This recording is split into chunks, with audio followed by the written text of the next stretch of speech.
Welcome to Cypher Fiction Lab, where eerie stories and chilling mysteries will follow you into the night.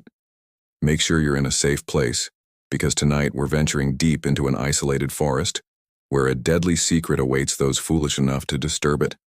Jake, Ethan, and Connor, three seasoned fishermen, had spent years seeking out the most remote and mysterious fishing spots. Tales of a hidden lake in the depths of Oregon's wilderness intrigued them. According to local legends, the fish in this lake were monstrous in size, strong enough to drag a man beneath the surface, never to be seen again. Determined to uncover the truth, they packed their gear, loaded their truck, and set out on a 3-day trip into the heart of the forest. The deeper they traveled, the more the wilderness seemed to swallow them whole. Trees loomed taller, the air grew heavy, and the sounds of civilization faded away. Their GPS lost signal hours ago, leaving them to rely on an old map that an elderly bait shop owner had reluctantly given them. Warning, some places ain't meant to be found. At last they reached the lake, a massive glass-like body of water untouched by time. No birds sang, no frogs croaked. Even the wind seemed hesitant to disturb the stillness. It was as if the world around them was holding its breath. While setting up camp, Ethan's boot struck something solid beneath the thick blanket of fallen leaves. Brushing away the dirt, he uncovered an old, charred wooden box, its lid sealed shut with rusted metal clasps. Curiosity won over caution.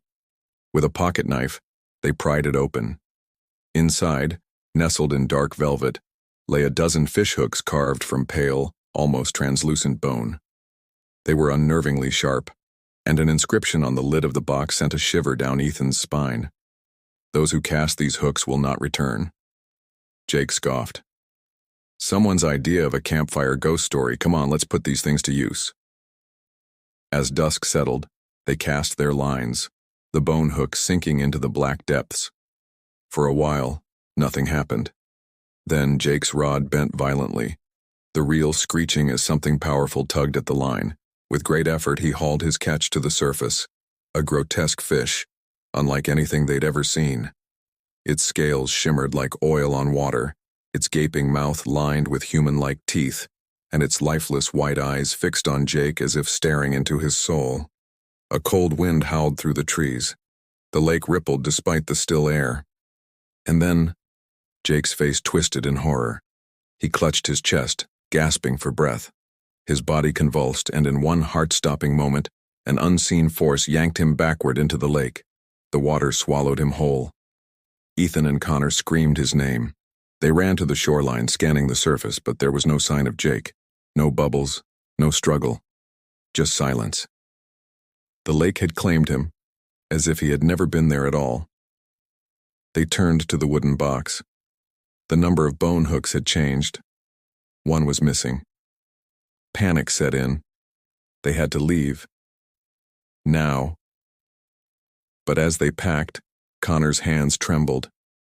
His fingers brushed against one of the remaining hooks and he recoiled.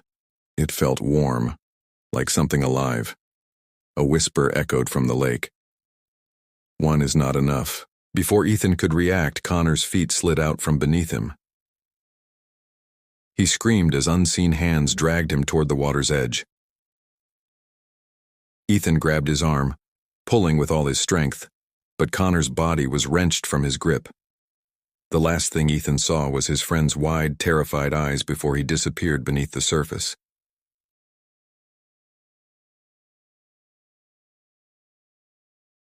And then there was silence once more. Ethan stumbled backward, breath ragged, heart pounding. He bolted into the woods, branches tearing at his clothes, the cold night air burning his lungs. He didn't stop. Not until the first light of dawn painted the sky. Only then did he notice it. In his clenched fist, nestled against his palm, was one of the bone hooks. He hadn't picked it up. It had come to him. Ethan never returned to that lake. But the nightmares never left him. And some nights, when the air is still and the world is silent, he swears he can hear his name being whispered from beneath the water. Have you ever gone fishing in an unfamiliar place? If you ever find an old box by the water's edge,